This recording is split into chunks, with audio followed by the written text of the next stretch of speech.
Hello my dear student, welcome to my YouTube channel article 21। Dear student, पिछले video में हमने अपना जो चैप्टर स्टार्ट किया था, first chapter how I taught my grandmother to read, उसका फर्स्ट पार्ट कंप्लीट किया था और उसमें हमने कुछ पैराग्राफ की रीडिंग की थी। साथ ही साथ हमने उसमें कुछ इंपॉर्टेंट वर्ड मीनिंग को भी स्टडी किया था।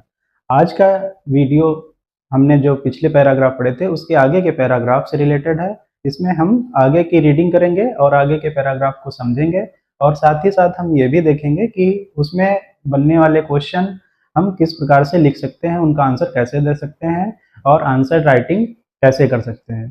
तो इस वीडियो में हम उसके आगे के पैराग्राफ को डिस्कस करेंगे। साथ ही साथ हम 2 मिनट में पिछले पैराग्राफ पे जहाँ पे हमने लीव किया था, जहाँ पे छोड़ा था, उसको भी एक बार स्टडी कर लेते हैं, रिवीजन कर लेते हैं।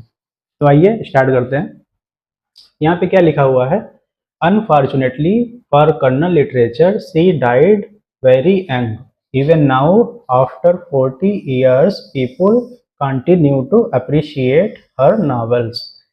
कहने का क्या मतलब है कि यहाँ पे जो ऑथरेस हैं, जो लेखिका हैं, उनके बारे में यहाँ पे बताया गया है कि उनका निधन जो है वो बहुत ही कम उम्र में हो गया था। लेकिन यहाँ पे आगे बताया गया है अगली लाइन में, इवन नाउ आफ्टर 40 years, मतलब 40 साल के बाद में भी पीपल क्या करते हैं, उनकी जो नॉवेल्स हैं उनको पढ़ते हैं और उनको अप्रिसिएट करते हैं, उनकी प्रशंसा करते हैं। क्यों? क्योंकि उनकी जो राइटिंग स्किल थी वो बहुत ही बेसिक थी और हमने पिछले रीडिंग में, पिछले वीडियो में डिस्कस किया था कि उनकी राइटिंग स्टाइल कैसी थी, रिलेटेड टू साइकोलॉजिकल प्रॉब्लम। और उनकी जो लेखन शैली थी बहुत ही सरल थी ताकि सभी आम लोगों को आसानी से समझ में आ सके। इसलिए क्या करते थे, लोग उनको पसंद करते थे और उनके नॉवेल्स को, उनकी राइटिंग्स को पसंद करते थे। आगे क्या लिखा है, one of her novel called Kashi Yatre was appearing as a serial in Kannada weekly Karmaveer then. और उनमें से जो एक उनका जो लेखन था वो एक सीरियल में, जिसका नाम क्या है यहाँ पे बताया गया है, करमवीर, वहाँ पे वो आता था और ये सीरियल जो है काशी यात्रे नाम की मैगजीन में पब्लिश होता था, प्रकाशित होता था। इसके आगे क्या बताया गया है, it is the story of an old lady and her ardent desire. यहाँ पे देखिए ये मीनिंग इंपॉर्टेंट है, अर्डेंट डिजायर। इसका यहाँ पे हमने ये मीनिंग का अर्थ भी यहाँ पे लिख दिया हुआ है कि अर्डेंट डिजायर मीन्स क्या होता है, तीव्र इच्छा, बहुत गहरी इच्छा होना। तो यहाँ पे क्या बताया गया, इट इज द स्टोरी, ये किसकी स्टोरी थी, एक ओल्ड लेडी की स्टोरी थी जिसकी बहुत ही गहरी इच्छा थी या बहुत ही तीव्र इच्छा थी क्या करने की, टू गो टू काशी और वाराणसी। मतलब उसमें उसको बहुत ही मन था कहाँ, काशी या बनारस जाने का। उससे रिलेटेड, ये ओल्ड लेडी से रिलेटेड इस मैगजीन में, इस पत्रिका में बताया जाता था। यहाँ तक हमने कंप्लीट कर लिया था, स्टडी कर लिया था। अब आइए बढ़ते हैं इसके आगे। इसके आगे के पैराग्राफ में हमको बताया गया है, जैसे कि आप यहाँ पे हेडिंग देख पा रहे हैं, द अल्टीमेट सेक्रीफाइस। तो इस पैराग्राफ में आइए देखते हैं क्या बताया गया है। Most Hindus believe that going to Kashi and worshipping lord Vishweshwar is the ultimate punya. मतलब क्या हुआ इस लाइन का कि बहुत से जो हिंदू धर्म के लोग हैं वो ये मानते हैं कि काशी जाने से और वहाँ पे जो विश्वेश्वर लॉर्ड हैं, भगवान हैं, उनकी पूजा करना ही सबसे बड़ा पुण्य है। जैसे अलग अलग रिलीजन के लोग अपना अलग अलग मान्यता रखते हैं, अलग अलग अपनी थिंकिंग रखते हैं। जैसे जो सिख धर्म के लोग होते हैं, रिलीजन के लोग होते हैं, वो अपने स्वर्ण मंदिर में पूजा करते हैं, वहाँ पे जाना सबसे अच्छा मानते हैं। और अलग अलग स्टेट में अलग अलग लोग अपने रिलीजन के अनुसार उसको फॉलो करते हैं। ऐसे ही हिंदू धर्म के लोग, यहाँ पे क्या बताया गया है कि लॉर्ड विश्वेश्वर जो है उनकी पूजा करना सबसे बड़ा पुण्य मानते हैं। आगे क्या बताया गया है, आइए देखते हैं। This old lady also believed in this. और ये जो लेडी थी जिसके बारे में मैगजीन में बताया गया है, और वो भी यही मानती थी, इसी बात में बिलीव करती थी, विश्वास करती थी। And her struggle to go there was described in that novel. और उसका जो संघर्ष था, स्ट्रगल था, वो इस नॉवेल में डिस्क्राइब किया गया है, विस्तार से बताया गया था। आगे देखते हैं, फुल स्टॉप के बाद में लिखा है, in the story there was also a young orphan girl. कैसी girl? Young orphan girl who fall in love but there was no money for the wedding. और इसी नॉवेल में एक ऑर्फन गर्ल के बारे में बताया गया है। ऑर्फन मीन्स क्या होता है? अनाथ। यहाँ पे मीनिंग लिखी हुई है, आप इनको देख सकते हैं। ऑर्फन गर्ल थी इसी नॉवेल में, और वो उसको क्या होता है, किसी से लव हो जाता है, लेकिन उसके पास में वेडिंग करने के लिए, यानी शादी करने के लिए, मैरिज करने के लिए पैसा नहीं था। आगे देखते हैं। In the end the old lady give away all her saving without going to Kashi. तो इस मैगजीन में जो ओल्ड लेडी थी उसने क्या किया, इस ऑर्फन गर्ल को अपनी सारी सेविंग्स, जो भी वो बचाती थी, जो भी धन था उसके पास में, पैसा था, सब दे दिया। किसको दे दिया? उस ऑर्फन गर्ल को, जिसके पास में मनी की प्रॉब्लम थी और वो लव में किसी से लव करने लगी थी। देखिए यहाँ पे लिखा है ना, who fall in love but there was no money for the wedding. और उसके पास में कोई भी पैसा नहीं था, कोई भी धन नहीं था, इसलिए इस ओल्ड लेडी ने अपनी सभी सेविंग्स जो थी उस ऑर्फन गर्ल को दे दी। आगे क्या लिखा है? शी सेज, वो ओल्ड लेडी का मानना क्या था वो यहाँ पे बताया गया है। देखिए, उस ओल्ड लेडी का मानना था, the happiness of this orphan girl is more important than worshipping lord Vishweshwar at Kashi. अब यहाँ पे देखिए, ये इंपॉर्टेंट है। सी वर्ड किसके लिए आया है? सी वर्ड आया है उस ओल्ड लेडी के लिए जिसने उस ऑर्फन गर्ल को अपनी सभी सेविंग्स, सभी पैसा दे दिया था, प्रोवाइड करा दिया था। तो वो क्या कहती है, उसका मानना क्या है कि इस ऑर्फन गर्ल की मदद करना, ताकि ये अपनी शादी कर सके, अच्छी से मैरिज कर सके, वेडिंग कर सके, सबसे बड़ा पुण्य वही है। और उसका यही मानना था कि अगर हम इसकी हेल्प करेंगे तो हम काशी जाके जो भगवान विश्वेश्वर हैं उनकी पूजा करने के बराबर ही है, बल्कि उससे ज़्यादा ही है। तो ये उस ओल्ड लेडी का मानना था। तो यहाँ से क्वेश्चन बन सकता है कि वो ओल्ड लेडी का क्या मानना था, और ऑर्फन गर्ल से रिलेटेड क्वेश्चन भी बन सकता है कि ऑर्फन गर्ल कौन थी। ठीक है, तो इस प्रकार से हमने इस पैराग्राफ को कंप्लीट किया। अब आइए देखते हैं इसके आगे के पैराग्राफ को। अगले पैराग्राफ में क्या बताया गया? Grandmother's devotion. मतलब यहाँ पे जो ग्रैंड मदर थी, इसकी ग्रैंड मदर ऑथरेस की, जो ऑथरेस कौन है? हमारी लेखिका सुधा मूर्ति, उनकी ग्रैंड मदर के बारे में इस पैराग्राफ में बताया गया। डिवोशन मीन्स यहाँ पे क्या होता है? देखिए, डिवोशन की स्पेलिंग भी काफ़ी इंपॉर्टेंट है, इसको भी आप ध्यान रखिए और राइटिंग करने की प्रैक्टिस करिए। तो डिवोशन मीन्स क्या होता है? समर्पण। तो इस पैराग्राफ में इनकी ग्रैंड मदर का समर्पण बताया गया है। तो आइए देखते हैं इसको भी वन लाइन बाय लाइन देखते हैं। माय ग्रैंड मदर, इनका नाम यहाँ पे बताया गया है कृष्टिका। क्या नाम बताया गया? कृष्टिका। इसको कैसे लिखेंगे? यहाँ पे लिख के आपको दिखा देता हूँ, बता देता हूँ।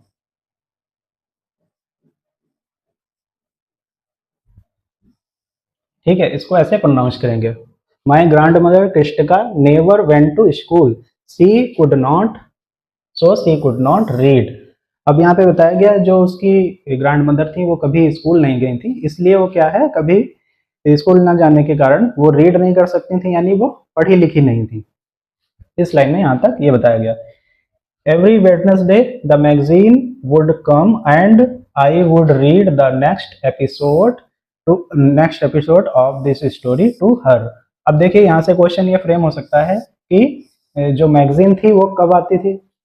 तो इसका आंसर हम ले सकते हैं कि एवरी वेडनेसडे। कब आती थी? हर बुधवार को, हर वेडनेसडे को वो मैगजीन आती थी। और जो राइटर हैं, जो ऑथरेस हैं, वो क्या करती थी, तो उस मैगजीन का हर एपिसोड अपनी ग्रैंड मदर को पढ़ के सुनाती थी। पढ़ के क्यों सुनाती थी? क्योंकि ऊपर की लाइन में बताया जा चुका है कि उसकी ग्रैंड मदर कभी स्कूल नहीं गई थी, यानी कि वो अनपढ़ थी, उनको पढ़ना नहीं आता था। आगे क्या बताया गया है? During that time she would forget all her work and listen with the greatest concentration. अब ये स्पेलिंग यहाँ पे इंपॉर्टेंट है, इसकी स्पेलिंग भी अच्छे से आपको पता होनी चाहिए कि कंसंट्रेशन का मीनिंग क्या होता है और इसकी स्पेलिंग क्या होती है। तो कंसंट्रेशन मीन्स क्या होता है? बहुत ही ध्यान से। तो यहाँ पे क्या बताया गया? During that time she would forget all her work and listen with the greatest concentration. मतलब जब वो ऑथरेस, जो लेखिका है, वो अपनी ग्रैंड मदर को उस स्टोरी के बारे में बताती थी, तो उसकी ग्रैंड मदर बहुत ही ध्यान से उन सभी बातों को सुनती थी और अपना सारा काम छोड़ के सिर्फ उसी बात पे फोकस करती थी कि स्टोरी में क्या हुआ और बहुत ध्यान से सुनती थी उस स्टोरी के बारे में। आगे, later she could repeat the entire text by heart. Later means क्या होता है? बाद में। लेटर मीन्स बाद में। यहाँ पे इस लाइन में बताया गया है कि जब ऑथरेस हैं, जो लेखिका, उस कहानी को अपनी ग्रैंडमदर को सुना देती थी और वो बहुत ही ध्यान से सुनती थी, उसके बाद में उनकी ग्रैंडमदर को वो स्टोरी इतनी अच्छी तरीके से याद हो जाती थी कि वो उस स्टोरी को बाय हार्ट किसी को भी सुना सकती थी। कहने का मतलब है कि वो इसमें इतना डूब जाती थी सुनने में कि उनको वो स्टोरी याद हो जाती थी। अब ऐसा क्यों होता है और इसके पीछे क्या रीजन है, आगे के पैराग्राफ में देखते हैं। Strong connection. इस पैराग्राफ में बताया गया है कि जो उनकी ग्रैंड मदर है, उनका इस स्टोरी से, इस कहानी से क्या कनेक्शन है, इस बारे में डिस्कस किया गया। तो आइए देखते हैं, इस पैराग्राफ को पढ़ेंगे तो हमको अच्छे से समझ में आएगा कि क्या बात है। माई ग्रैंड मदर टू, यहाँ पे क्या लिखा है? My grandmother too never went to Kashi and she identified herself with the novel's protagonist. अब यहाँ पे इस लाइन का क्या मतलब है? प्रोटोगेनिस्ट मतलब क्या होता है? मुख्य पात्र। जो कहानी का, किसी भी कहानी का, स्टोरी का जो मुख्य पात्र होता है, मेन कैरेक्टर होता है, उसको हम इंग्लिश में क्या बोलेंगे? प्रोटोगेनिस्ट। तो यहाँ पे क्या बताया गया? My grandmother too never went to Kashi. जो उसकी ग्रैंड मदर थी, उनके साथ भी ऐसा हुआ था कि वो भी कभी काशी नहीं गई थी। तो उन्होंने क्या सोचा कि ये कहानी जो मेरी जो पोती है, ये मुझे सुना रही है, ये शायद मेरे ऊपर ही है और मेरे लिए ही ये कहानी बनी है। तो इस लाइन का क्या मतलब है कि ये कहानी उन्होंने कंसीडर कर लिया कि ये कहानी शायद मेरे लिए बनी है, और अपने आप से उसको जोड़ लिया, रिलेट कर लिया। तो यहाँ पे इसका मतलब क्या? And she identified herself with the novel protagonist. और जो कहानी का मुख्य पात्र है वो समझने लगे कि ये कहानी मेरे ऊपर ही है, और अपने लिए उसको आइडेंटिफाई किया और अपनी तरह ही वो सोचने लगी कि क्यों, क्योंकि ऐसा क्यों हुआ। यहाँ से ये क्वेश्चन बन सकता है, क्यों उन्होंने अपने आप को आइडेंटिफाई कर लिया कि शायद ये कहानी मेरे ऊपर बनी है? क्योंकि वो भी कभी वाराणसी नहीं गई थी या काशी नहीं गई थी। तो मीन्स क्या होता है? भी। तो मीन्स क्या होता है? भी। वो भी कभी बनारस या काशी नहीं गई थी। आगे देखते हैं। So more than anybody else he was one of the most interested in knowing what happened next in the story and used to insist that I read the serial out to her. तो इस line का क्या मतलब है? इसका मतलब है कि अब जैसे उन्होंने अपने आप को उस कहानी से जोड़ लिया, ठीक है, प्रोटोगनिस्ट, प्रोटोगनिस्ट मीन्स मुख्य पात्र की तरह अपने आप को उस कहानी से रिलेट कर लिया। तो इस लाइन में ये बताया गया है कि इसके वजह से क्या हुआ, उन्होंने अपने आप को जोड़ने की वजह से क्या हुआ, वो दूसरे लोग जो कहानी सुने उनके कंपैरिजन में अपने आप को ज़्यादा इंटरेस्टेड उसमें कर लिया और बहुत ही अच्छी तरीके से उस कहानी को सुनती थी। तो क्या लिखा है यहाँ पे देखिए, सो मोर देन एनीबडी एल्स, किसी और की तुलना में, she was one of the most interested knowing what happened next in the serial. उनको इस बात में बहुत ही रुचि होती थी कि अब इस कहानी में क्या हुआ, अब क्या हुआ, नेक्स्ट सीरियल में क्या हुआ। जब जब मैगजीन आती थी वेडनेसडे को, तो वो इसके लिए इंटरेस्टेड रहती थी कि आज इस कहानी में क्या लिखा हुआ है, आज क्या हुआ, इससे रिलेटेड। और इंसिस्ट करती थी that I read the serial out to her. Insist मतलब क्या कि जोर देना, आग्रह करना, जिद करना। क्या जिद करती थी कि जो कहानी है उसको सुधा मूर्ति जो है हमारी ऑथरेस, वो उनको पढ़ के सुनाए और उनको सारी बातें बताएं। ऐसा क्यों? क्योंकि उनकी ग्रैंड मदर जो थी, जिनको सुनाती थी, वो तो स्कूल नहीं गई थी, तो उनको पढ़ना नहीं आता था, इसकी वजह से। आगे देखते हैं। After hearing what happened next in Kashi Yatre, she would join her friends at the temple courtyard, where we children would also gather to play hide and seek। और जब कहानी ऑथरेस जो लेखिका है हमारी सुधा मूर्ति, उनको अपनी ग्रैंड मदर को सुना देती थी, तो उसके बाद में क्या होता था, जैसा कि पिछले पैराग्राफ में बताया जा चुका है कि उनको कहानी पूरी तरह से याद हो जाती थी। तो इस लाइन का मतलब क्या है? हाँ, she would join her friend. उसके बाद में क्या होता था, वो अपने घर के पास में बने हुए मंदिर में मंदिर के पास में चबूतरे पे बैठ के अपने फ्रेंड के साथ में उस कहानी को डिस्कस करती थी, जहाँ पे जो सभी बच्चे हैं, देखिए यहाँ पे लिखा है, जो चिल्ड्रेन हैं, बच्चे हैं, वहाँ पे खेलते थे, हाइड एंड सीक मीन्स लुका छिपी खेलते थे। और जो उसकी ग्रैंड मदर थी, उस कहानी को जो ऑथरेस सुनाती थी, लेखिका उनको सुनाती थी, अपनी फ्रेंड के साथ में, अपने लोगों के साथ में उस कहानी को डिस्कस करती थी कि इस कहानी में क्या हुआ। जैसे कि हम लोग कोई मूवी देखते हैं या कोई न्यूज़ सुनते हैं, तो अपने फ्रेंड से, अपने स्कूल में या कहीं भी बैठे होते हैं तो उसका डिस्कशन करते हैं, उसकी चर्चा करते हैं कि इस मूवी में क्या हुआ, या आज ये न्यूज़ देखी तो इस न्यूज़ में क्या हुआ, इसका क्या मतलब है।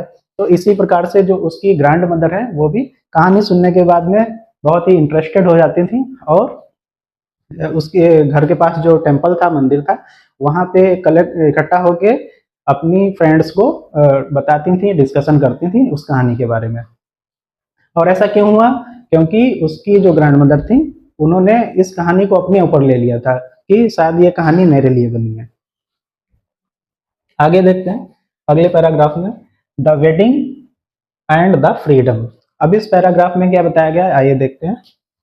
She would discuss the latest episode with her friends. ये देखिए वही बात यहाँ पे आ गई। सी किसके लिए वर्ड आया यहाँ पे? सी किसके लिए आया है? उनकी जो ग्रैंड मदर थी, जिनको सुधा मूर्ति कहानी सुनाती थी, उनके बारे में। ठीक है, सी किसके लिए आया है? ग्रैंड मदर के लिए। She would discuss the latest episode with her friends, मतलब वो लेटेस्ट एपिसोड जो सुनती थी, वो अपनी फ्रेंड के साथ में डिस्कस करती थी। अच्छा, आगे क्या लिखा है? At that time I never understood why there was so much of debate about the story. At that time मतलब उस समय, उस समय आई नेवर अंडरस्टूड। आई किसके लिए है यहाँ पे? ऑथरेस के लिए, लेखिका के लिए, जिनका नाम क्या है? सुधा मूर्ति। तो उनको उस समय नहीं पता था कि इसका क्या मतलब है। आगे हम स्टार्ट करते हैं। Once I went for a wedding with my cousins to the neighbouring village. इसके बाद में जो ऑथरेस हैं वो बताती हैं कि एक बार क्या हुआ कि वो अपने पड़ोस के गांव में, नज़दीक के गांव में एक वेडिंग में, शादी अटेंड करने के लिए अपने पड़ोस के गांव में गई थी। आई किसके लिए आया है? लेखिका के लिए ही आया है। ठीक है, जो यहाँ पे पूरी स्टोरी बता रही हैं। उसके बाद में क्या हुआ कि in those days A wedding was a great event. उस समय जो वेडिंग होती थी, शादी होती थी, वो बहुत ही बड़ा इवेंट, बहुत ही बड़ी इवेंट मानी जाती थी। आगे क्या बताया गया? We children enjoyed ourselves thoroughly, we would eat and play endlessly, savouring the freedom because all the elders were busy. और उस इवेंट में उन्होंने क्या किया? उस शादी में we children enjoyed our self thoroughly, उन्होंने खूब आनंद उठाया, पूरी तरह से जो भी फ्रीडम थी, उनको फ्रीडम मिली हुई थी और उन्होंने खूब आनंद उठाया। We would eat and play endlessly, savouring the freedom because all the elders were busy. और उन्होंने खूब खाना पीना खाया, खूब इंजॉय की, मस्ती की। और ऐसा क्यों हुआ? क्योंकि जो बड़े लोग थे, बुजुर्ग लोग थे, एल्डर्स लोग, वे सब लोग क्या थे? बिजी थे। देखिए यहाँ पे लिखा हुआ है because all the elders were busy. आगे उन्होंने क्या बताया था? I went for a couple of days but ended up staying there for a week. वो जो शादी अटेंड करने गई थी अपने नेबरिंग विलेज में, वो तो कुछ दिन के लिए ही गई थी, 1-2 दिन के लिए, लेकिन उन्होंने बताया कि वहाँ पे उनको 1 वीक लग गया, 1 हफ्ता पूरा लग गया। देखिए यहाँ पे क्या बताया है? I went for a couple of days but ended up staying there for a week, लेकिन वहाँ पे 1 वीक उनको हो गया। और उन्होंने उस इवेंट में, उस शादी में क्या किया? बहुत ही आनंद से अपनी फ्रीडम को एंजॉय किया। और ऐसा क्यों हुआ? क्योंकि जो एल्डर्स लोग थे वो वहाँ पे काफ़ी बिजी थे। तो इस पैराग्राफ को हमने रीड कर लिया है और यहाँ पे इसकी कुछ इंपॉर्टेंट मीनिंग दी हुई हैं, इनको भी आप स्टडी कर सकते हैं। वैसे इंपॉर्टेंट मीनिंग कौन कौन सी हैं? नेबरिंग, इसकी स्पेलिंग इंपॉर्टेंट रहती है, स्पेलिंग लिखने में कई बच्चों को इसको प्रॉब्लम होती है, क्योंकि इसमें कहाँ पे ई लगेगा, कहाँ पे आई, कहाँ पे ओ, कहाँ पे यू, ये इंपॉर्टेंट है और इसका हमें ध्यान रखना पड़ता है। इसके अलावा थ्रोली मीन्स क्या होता है? पूरी तरह से भरपूर। इसके अलावा सॉवरिंग मीन्स क्या होता है? स्वाद लेना, आनंद उठाना। इसके अलावा एल्डर्स, एल्डर्स मीन्स ये तो इजी मीनिंग है, तो इसको ये पता होगा सभी लोगों को, बड़े बुजुर्ग या जो ओल्ड लोग होते हैं घर के वो। तो इस प्रकार से हमने इस पैराग्राफ को कंप्लीट किया। अब आइए बढ़ते हैं अगले पैराग्राफ की ओर। अव्वा इन टीयर्स। अब देखिए यहाँ पे क्या लिखा हुआ है, अव्वा। ये एक कन्नड़ लैंग्वेज का वर्ड है। इसको हम कैसे प्रोनाउंस करेंगे, ऐसे, अव्वा। इसको हम, जो उर्दू का वर्ड होता है अव्वा, इससे कंफ्यूज नहीं होंगे। इसका जो प्रोनाउंसिएशन होता है वो किस टाइप से होता है वो भी यहाँ पे मैं लिख देता हूँ, अव्वा। जो ये कन्नड़ भाषा का शब्द है, कन्नड़ लैंग्वेज का शब्द है, इसका मतलब होता है माँ, ठीक है। और जो ये उर्दू वर्ड है इसका मतलब होता है पिता।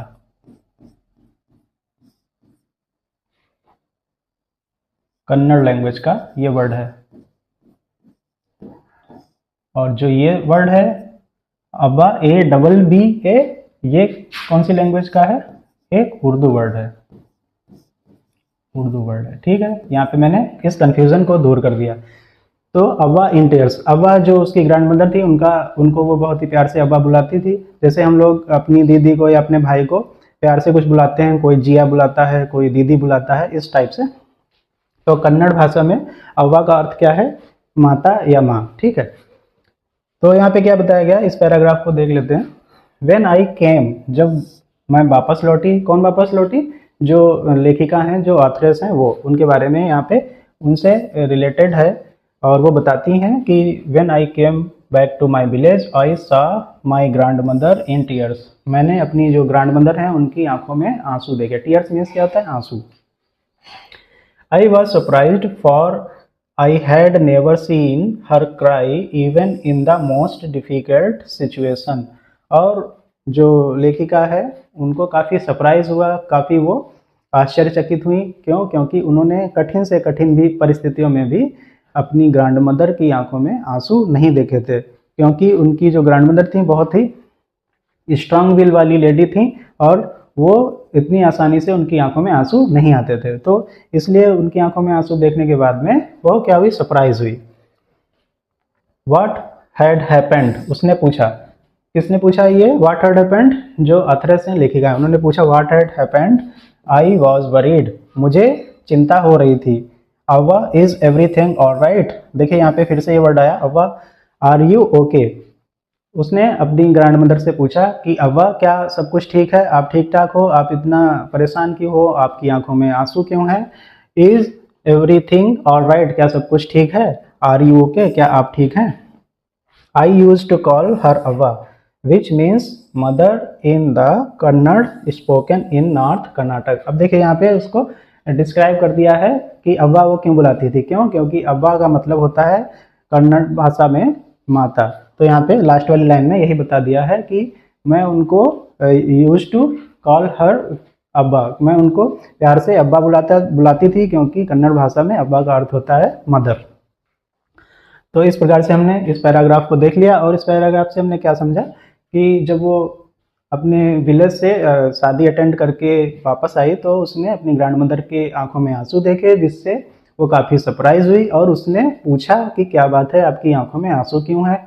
और क्योंकि उसकी जो ग्रैंड मदर थी काफ़ी स्ट्रांग लेडी थी, तो वो सरप्राइज भी हुई कि उसने कभी डिफ़िकल्ट सिचुएशन में भी अपनी ग्रैंड मदर की आंखों में आंसू नहीं देखे थे। तो ये सारी बातें इस पैराग्राफ में बताई गई हैं। अब आइए बढ़ते हैं अगले पैराग्राफ की ओर। ए क्वाइट समर नाइट, जो यहाँ पे इस पैराग्राफ में बताया गया है कि उस समय का वेदर कैसा था, उसकी कंडीशन के बारे में बताया गया है। और पिछले पैराग्राफ को रिलेटेड करके ही इसमें आगे की बातें डिस्क्राइब की गई हैं। आइए देखते हैं। जब उसने अपनी मदर से पूछा कि क्या बात है अब्बा, आप इतनी चिंतित क्यों हो, परेशान क्यों हो, क्या सब कुछ ठीक है, आपकी आंखों में आंसू क्यों हैं, तो उसकी अब्बा ने क्या रिप्लाई दिया, सी। सी यहाँ पे किसके लिए आया है, उसकी ग्रैंड मदर के लिए, ठीक है, जिनको वो प्यार से अब्बा बुलाती थी, ठीक। यहाँ पे मैंने लिख दिया है, she noted but did not reply.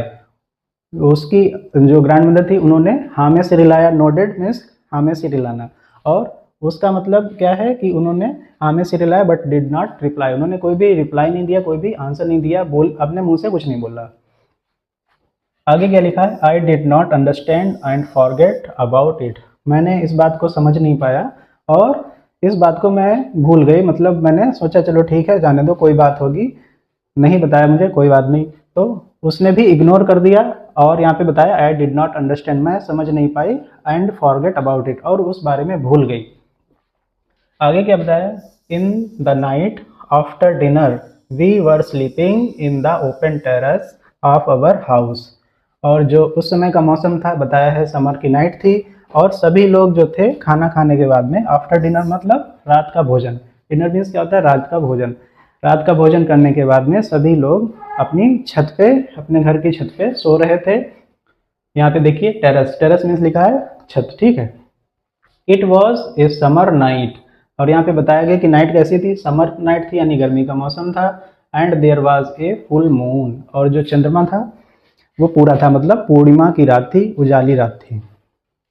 अवा केम, अवा आती हैं, and sat next to me, और उसके पास में बैठ जाती हैं। हर अफेक्सिनेट, ये इंपॉर्टेंट मीनिंग है अफेक्सिनेट, अफेक्सिनेट यहाँ पे हमने दिया हुआ है, अफेक्सिनेट मीन्स क्या होता है, स्नेह से भरा हुआ, प्यार से भरा हुआ, ठीक है। हर अफेक्सिनेट हैज टच माई फोरहेड, उनके प्यार भरे हाथों ने मेरे सर को छुआ, मेरे सर पर हाथ फेरा, ठीक है। इस लाइन का मतलब ये हो गया।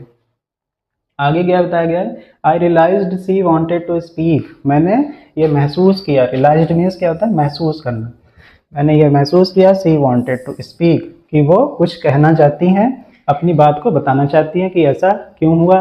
जो पिछले पैराग्राफ में बताया कि उनकी आंखों में आंसू थे और उसने पूछा कि क्या बात है, तो उन्होंने नोडेड किया यानी सर हिलाया, लेकिन कुछ बोली नहीं थी।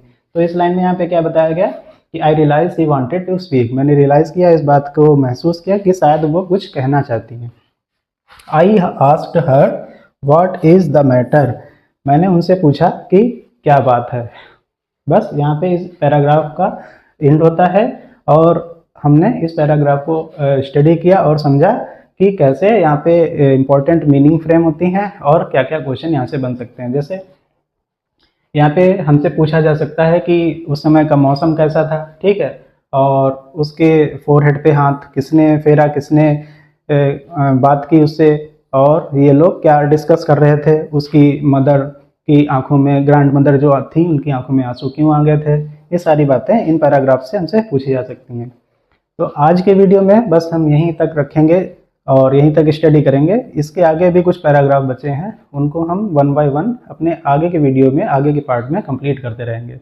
अगर आपने पिछला वीडियो नहीं देखा है तो प्लीज़ आप पिछला वीडियो भी देख लीजिए, ताकि आपको पिछले पैराग्राफ भी आसानी से समझ में आ जाएँ।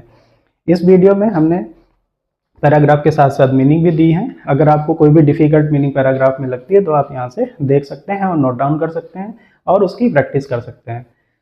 तो मिलते हैं अगले वीडियो में इसके आगे के पैराग्राफ को लेकर, और इस प्रकार से हम अपना जो चैप्टर है ये कंप्लीट करेंगे। उसके बाद में हम एमसीक्यू क्वेश्चन और शॉर्ट क्वेश्चन, लॉन्ग क्वेश्चंस को भी कंप्लीट करेंगे। तो मिलते हैं अगले वीडियो में, तब तक के लिए थैंक यू वेरी मच।